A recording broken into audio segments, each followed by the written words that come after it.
What's the deal, family man? Welcome back to the Realest Action channel on YouTube. It's your boy Sean, and we here with another banger for y'all, man. So look,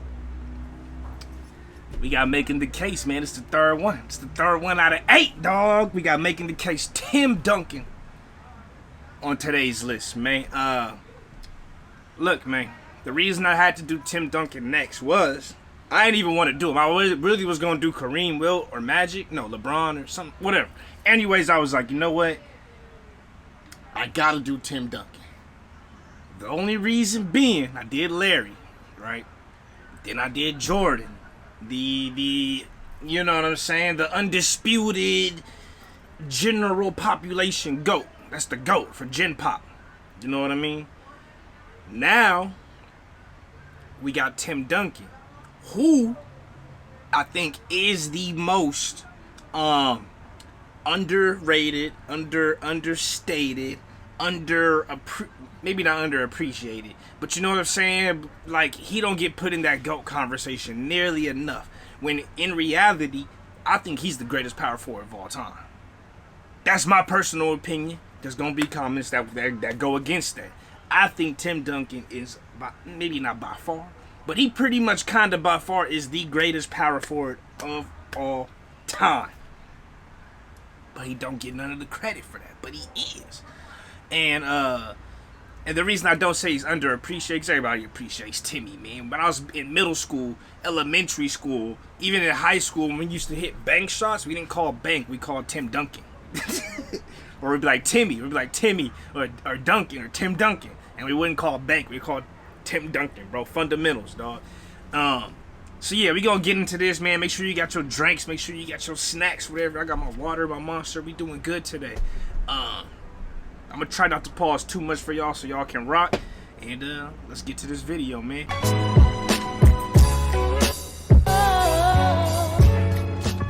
I know what you're thinking. No way. There's no chance Tim Duncan is the GOAT. He's not even the best player of his generation, you might say. You're thinking there's no way Tim Duncan belongs in the same company as some of the other players that I'll talk about in this series. And if you believe that, there's probably 3 things you'll bring up as I make this argument. Number 1, his second act. If you're the kind of person who rates players through spreadsheets, his career in the 2010s is statistically underwhelming. Number 2, his peak. You might say that Duncan never had a real peak where he was the most dominant player in the league night in and night out like Shaq was. And number 3, Greg Popovich. Duncan has always had Pop, arguably the greatest coach of all time, in his corner. I hear you, and I promise to address those throughout this video as they become relevant. For now, let's do what we do with every other basketball. Look. The fact, I agree. I should have said this. His peak, it wasn't as high as everybody. He's like, the things he did for each player. You look at Kobe, 81 points, 5 rings. You look at Jordan, you're like, oh, you got 6 for 6, fucking dunk contest, free throw line, Jordan brand, like all this shit. Scoring ability. You look at Kareem, most points of all time. You look at Bill Russell, most rings of all time. You look at Wilt Chamberlain, 100-point games, 50-point seasons averaging. What's it called? Who else? Magic Johnson, Showtime Lakers, 8 championships, came out that rookie year. Larry Bird, Boston Celtics, all them 3 championships, hella appearances. The Celtics team, one of the greatest teams ever. Like, that 3-point shooter extraordinaire, the first real shooter ever. So all these other, LeBron James, that's LeBron, you know what I'm saying? 8 straight finals, whatever, wop-de-wop, he got crazy numbers, statistics. So there's all these different things. When it comes to Tim Duncan, all you go is like, okay, he went to the finals a bunch of times, you know, they was in the playoffs like every year for like 20 years, like that's it. You don't really throw much other like peaks, like crazy highlights or statistics in there, but he's consistently always been pretty fucking good.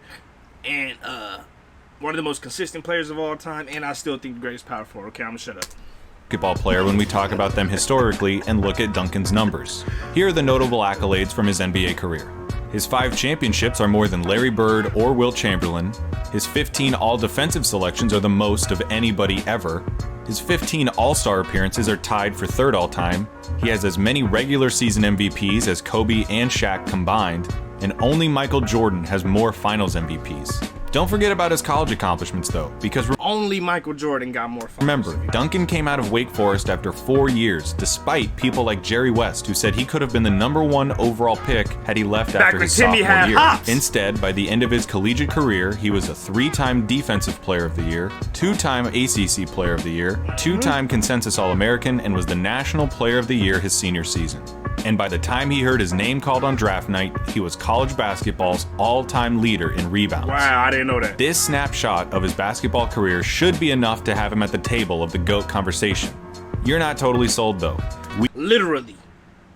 Like, literally. If you just wanted to look at this, you gotta be like, alright, bro. This is clearly... You never watched any other players play and you only looked at shit like this, you'd be like, oh, this is definitely like a top, like, 5 all-time player, right? But it's the eye test. That's where people get it fucked up. It's the eye test doesn't show he's the greatest, one of the greatest all-time players. The eye test doesn't show it.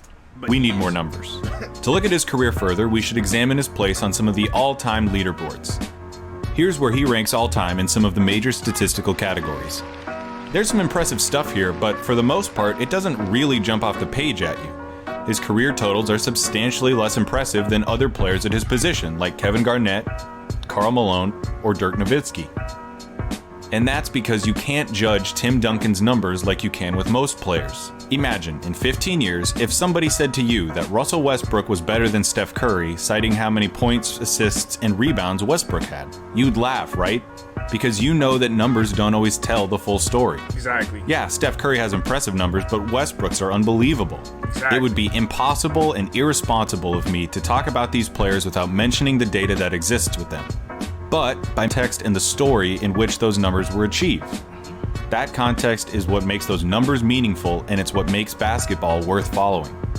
Such is the case with Tim Duncan, whose success and greatness transcend a box score. You can't judge Tim Duncan with numbers alone. The fact of the matter is that if you ran a team and you could pick from any NBA player to ever play the game, and your goal was to set your team up for success, you would pick Tim Duncan. For one, you have his play on the court, and we are going to talk about some numbers here for a little while. Boys, consistent. Offensively, he was dominant through the first 10 years of his career. From 98 to 08, he averaged 21 while playing on one of the slowest teams in the league for pace. If you adjust his stats for pace and look at his numbers per 100 possessions, you're looking at a big man who was every bit as productive as any other offensive player in the league at the time. You already know about his skill set. He was, after all, the big fundamental. He could pass out of double teams, face up and break down the defense with surprising agility, consistently knock down shots from the elbows, and torch any big man in the league with his array of moves in the post and subtly imposing physicality. He could masterfully run a pick and roll with any guard with working limbs, and of course, he had his signature bank shot. Bro, he used to give us some problems, man. He used to give out him, David Robinson, Ginobili, Parker, Bruce Bowen, bro, from the corner 3. Bro, them cats used to give us some problems back in the day. I'm a Laker fan. If you don't know, you should know. I'm a Laker fan. So I've been rocking with the Lakers since we had Eddie Jones, Nick Van Exel, and all them cats, like in like 98. I was born in 93, so that's when I started watching basketball, like the year Kobe got drafted. But them cats, bro, David Robinson, Tim Duncan, to Parker, Ginobili, Bruce Bowen, Battier, all them cats would give us problems, bro. It'd be some battles on the West with them, even in season. Yeah, man. One of the most consistent and reliable shots of all time, along with Kareem's skyhook and Dirk's fadeaway. Those skills never deteriorated throughout his career, save perhaps his final year. And that's where I want to tackle the idea that his second act was unexceptional. His scoring numbers dipped in his last 8 years, where he never averaged over 20 points per game again. But as the Spurs offense became more collaborative and free-flowing, Tony Parker and Manu Ginobili shouldered more of that scoring burden as Duncan aged. Exactly. His shot attempts fell, though he remained efficient. His skills hadn't waned, the Spurs just didn't need him to score 28 points every night. He retained his role of alpha dog and contributed in other facets of the game.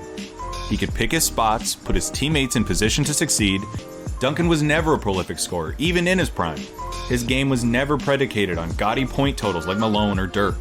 With a different offense, he took fewer shots. With fewer shots, he scored fewer points. The whole time, though, he remained the whole package. He was a tremendous rebounder, the go-to guy in crunch time, and don't forget, the best defender, maybe ever. And that's what hurt his stats, more than anything. The lack of flashy numbers. The lack of flashiness, bro. You know what I'm saying? He the dude that got on the basic t-shirt that really cost $200. It's not the Versace, or it costs $500. It's not the Versace t-shirt. You know, it's like you got like rich like rappers, and then you have like rich like CEOs. They both could be valued. They both could be, you know what I'm saying? One could be valued high. The CEO most likely has got more money than the rapper. But let's just say it's not like some extreme crazy amount, but he's definitely got more money than the rapper, right? The rapper gonna look like he got more money. You know what I'm saying? The things is gonna be more out there to show you like I got money. The CEO guy, you gotta like go to his house, or you gotta like go to his bank account. Like, you know what I'm saying? You gotta look at the investment portfolio versus the chains, the car. You know what I'm saying? The clothes. You gotta look a little deeper at what's going on. And that's the same thing with Tim Duncan. Like, he don't got those crazy stats like 6 for 6 or most points ever in the world of the NBA, which is Kareem. The 100-point games, the 80-point. He don't got none of that. You know what I'm saying? So it makes it hard to make that argument unless you've seen it. You gotta see it. I've seen it because we've had some battles with San Antonio, but that's the only reason I've seen it. For defense outside of blocks and steals. It's so hard to measure how much a drive was cut off because of his presence, or a shot that was altered because of his contention. There are some advanced metrics that attempt to do this, and although it's an inexact science, stats like defensive rating, defensive win shares, and plus-minus. Why do I think this is the .4 game? If this is the .4 game, Tim Duncan single-handedly gave me some of the most anxiety I've ever had watching a basketball game in my entire life. And if you know, you know. He hit that shot, bro. He hit that fucking shot. And then we had 0.4 seconds for Derek Fisher to hit his shot. That shit gave me so much anxiety, man. Tim, clutch. He clutched too. Do an admirable job of capturing the game's best ball stoppers. Duncan's place in those metrics is unmatched. Whoa. These metrics, along with his 15 defensive selections, serve as a testament to how Duncan thrived when the opponent had the ball. Legendary basketball writer Jack McCallum wrote for SI after Duncan's retirement, Duncan guarded centers and power forwards, sometimes even small forwards, with equal success. And as the NBA became more and more of a high pick-and-roll game, Duncan accepted the extra responsibility of getting involved at the perimeter while never abandoning basket responsibility. Nobody was better than Duncan at being both an advanced guard and the final fortress. Nate Silver's 538, a website that works with data and statistical analysis in every realm from politics to sports, published this article by Neil Payne. In it, Payne collects several data points on offensive and defensive prowess in order to come up with a player's WAR value, or wins above replacement. In other words, how much better were you than an average player? Payne's WAR valued balance above all else, players who succeeded at both ends of the floor. Tim Duncan was the leader by a mile. Wait. WAR, what's the number? Oh, he got a 109.2? Kevin, wow. I mean, you would think so, though. When you're talking like defense and offense, bro, I think that if you're talking wins above replacement, like whatever this stat's supposed to be as far as efficiency, I'd say power forwards, small forwards are probably going to be the most efficient players on any court at any moment. And we can see that by this list. We got centers in here: Shaq, Kareem, King, Karl Malone, power forward. Look at 3 power forwards at the top, though. 4, Dave Ross was center. 3 power forwards, 2 centers, small forward, center, small forward, center, small forward. guard, forward, guard. Yeah, man. These are interesting numbers, right? What does all of this mean?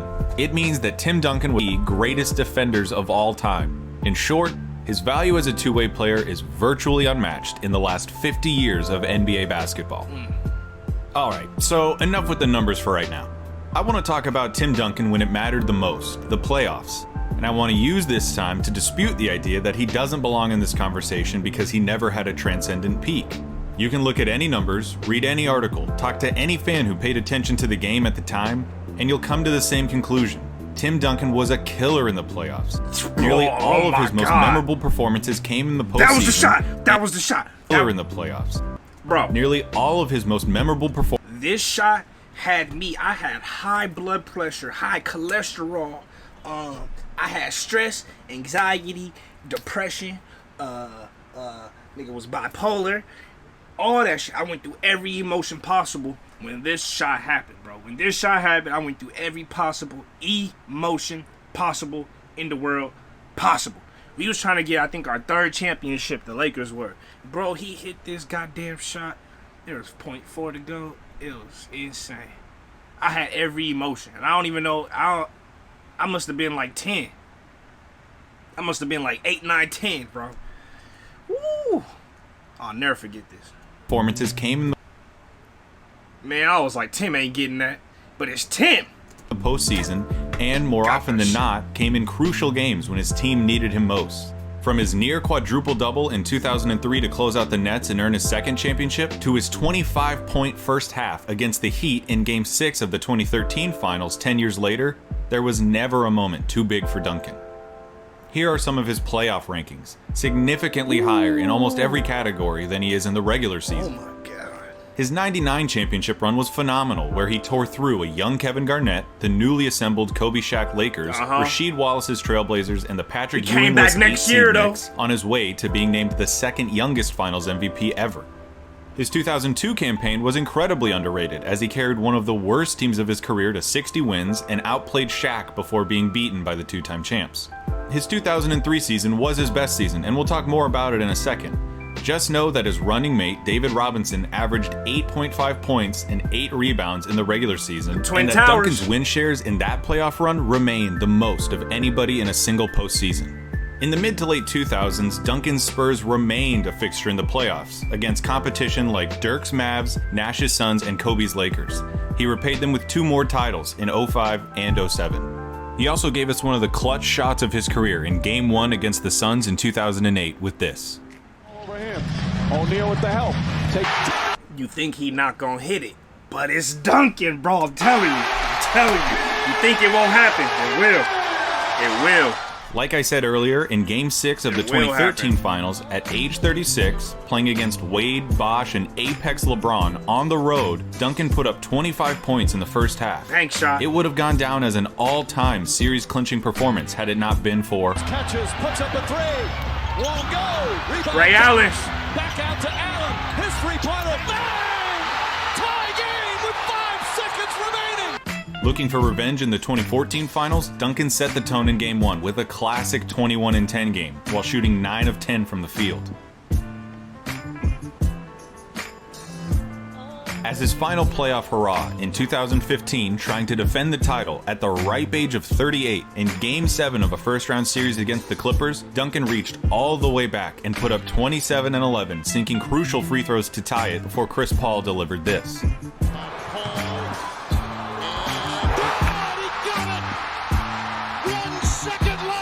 The same Tim Duncan that was giving the business to a 22-year-old Kevin Garnett was the same Tim Duncan that was taking a 26-year-old DeAndre Jordan to school. Yeah, for real. He was ready to win championships from the day he entered the league to the day he left it. And I think that's why his peak is used against him as an argument here. The fact that his championship window lasted his entire 19-year career and that his teams were always somewhere between 50 and 60 wins meant that it's hard for any one of his seasons to stand out from the rest. Yeah. And for some unfathomable reason, being consistently great is less of an accomplishment than being great for short stints. Like I said, his 2003 season was his best. After leading his team to 60 wins and his 2nd consecutive MVP, Duncan eviscerated everything in his path as he tore through the playoffs. He upended the Suns, ended the Lakers' 3-year reign as champions, and outdueled Dirk before absolutely torching the Nets in the finals. By the time he was holding the trophy, it was clear beyond a shadow of a doubt that Duncan was the league's best, most complete player. Here's what The Ringer's Chris Ryan had to say about 2003 Tim Duncan. We think about the Spurs now as this international house of aesthetically pleasing basketball. They were Terminators back then, and they were squeezing the life out of the game because they were just too good. They were too good. They were military in their precision. They were unflappable. They were... Bro, That was the perfect way to describe it. Military in their precision, bro. Literally. They were like fucking robots. They were like fucking robots, just beating everybody. And Tim was running the pack. Oh, man. Yeah, they was wild, bro, that year. Dirty. They was always wild, but it was different. Avatar of all of it. Yeah. You go back and watch him now. It's unbelievable the Perfect physical basketball contact that he's absorbing in these series against New Jersey or whoever else they were playing against. And it was just routine that you'd see him put up 20 and 20s and barely break a sweat, much less a smile. I'd be lying if I said that Duncan's peak was higher than Shaq's. But I also wouldn't feel comfortable saying that the difference between the two is great enough for me to lose sleep over. To me, the truth is that Shaq was so much more of a spectacle. To watch peak Shaq was an experience unlike anything else. To see someone of his size and stature move so powerfully and fluidly is still something of a miracle. To see Duncan at the peak of his powers was a lot like seeing him 7 or 8 years later. He was just a little faster, a bit stronger, and a touch quicker. That's the only reason you can't put Shaq in the GOAT, and I can't be mad at it. His peak was insane. When you talk about dominance in the game, as at a peak level, yeah, he was easily the most dominant player to ever play at peak level. The only thing was that peak did not last a long time, bro. After that Miami little run, it was just like he was just here, and then it was just after Miami, just went to like 30 teams after that, man. I don't know what happened. He just probably didn't care no more or something, but after that, it was a wrap. If he had just maintained 2/3 of what he was, you know what I mean, then he'd probably be in that GOAT conversation a little bit more. It is what it is. But do aesthetics denote superiority? I'd say no. And though Shaq in his prime was certainly a more dominant offensive player, there was never a time where he could match Duncan's abilities as a defender, leader, or a teammate. The two are the antithesis of each other. Shaq loves fame. Duncan loathes it. Shaq would sometimes show up to training camp out of shape, often battled with his co-stars, and finished his career having played for 6 different teams. Duncan took great care of his body, cemented himself as the cornerstone of his franchise, and is one of the most celebrated teammates in NBA history. Shaq left a little on the table. You could never say the same about Duncan. Yeah. Shaq cared a little too much about what everyone thought about him, while Duncan couldn't have cared less. And while I'm at it, addressing the points of criticism, let's go ahead and tackle Pop. Pop, to me, is the greatest coach there ever was. But he would be the first one to tell you that he wouldn't be here without Tim Duncan. Exactly. For one, Duncan can play any style of basketball, in any era. You want to go old? I know y'all saw the Hall of Fame speech. And if you didn't see that, don't be watching this video. Go watch that Hall of Fame speech that he did this year before you go watch this video, because I did. Old school, slow pace, dump it off to the big man down low, let him bang, and be solid on defense? Titles. Remove the hand checking and illegal defenses, increase scoring, and start moving toward the perimeter? Titles. The league goes small ball, the pace explodes, and shooting and ball movement is more important than anything? The largest margin of victory in NBA Finals history. Second, he can play with any team. Honestly, has any superstar done more with less? Jordan had Pippen his entire run and Rodman for the last half. Bird had McHale and Parrish. Wilt had West and Hal Greer. Russell had Cousy, Jones, and Havlicek. Magic had Kareem and vice versa. Kobe had Shaq and vice versa. And LeBron has had Wade, Kyrie, and Anthony Davis. Duncan's best teammates, old David Robinson, Tony Parker, and Manu Ginobili, combined for 5 third-team All-NBA appearances and 4 second-team appearances during their time with Duncan.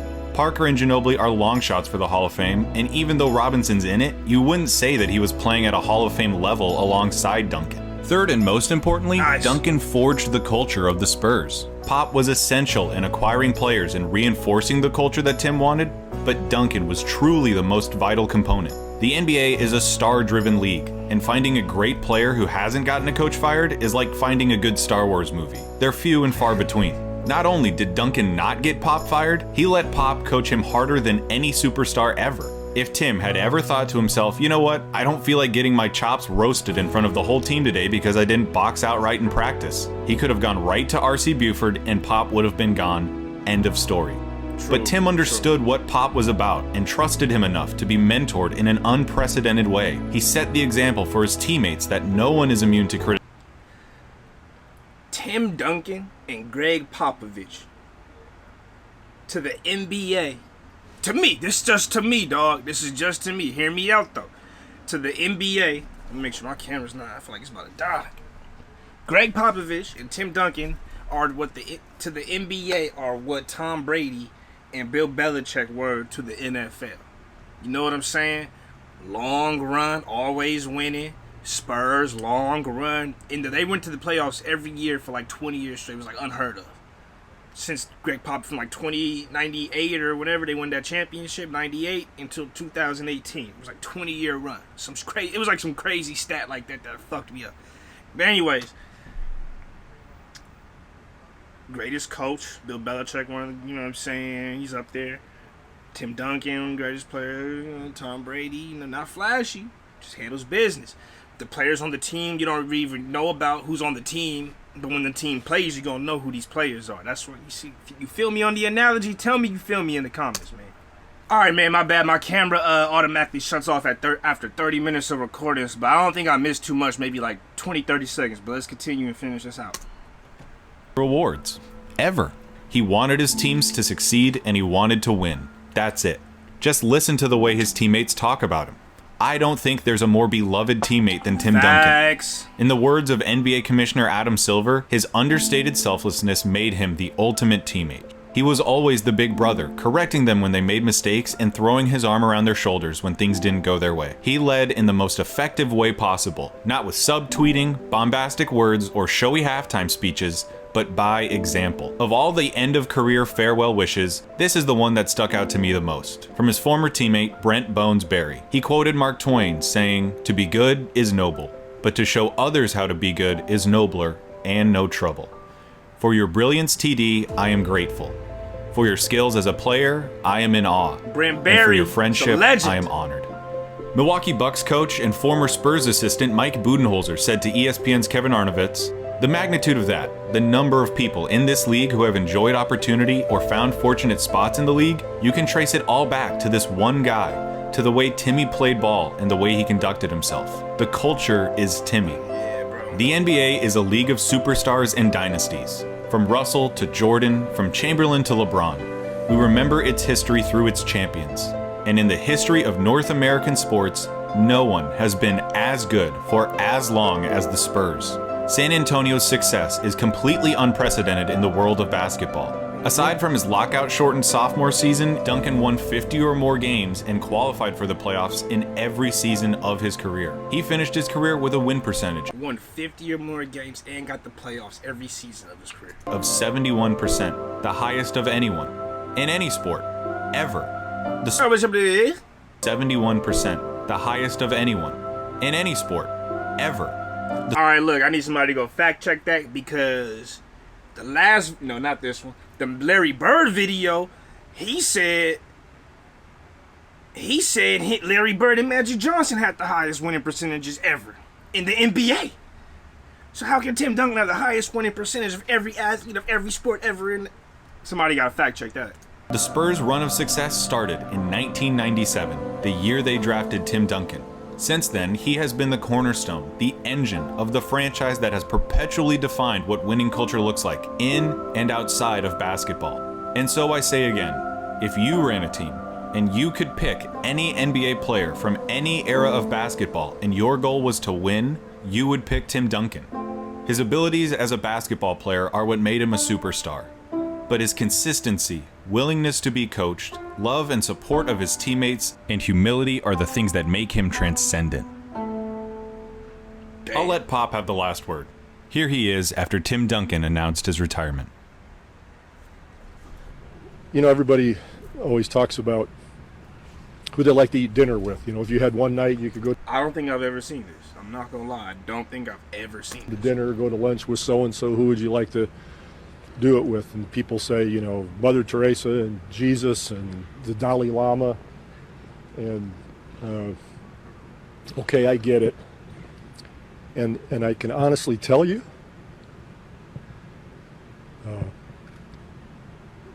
my dinner would be with Timmy. And it would be because he's the most real, consistent, true person I've ever met in my life. Damn, that's deep, bro. Hey, everybody. Damn, man, that was making the case. Tim Duncan, man, I hope you guys enjoyed that video. I'm sorry I talked, man. I was trying to keep it short, under 25 minutes, under 30 minutes for sure. It's definitely past that. But, dude, this is one of my, like,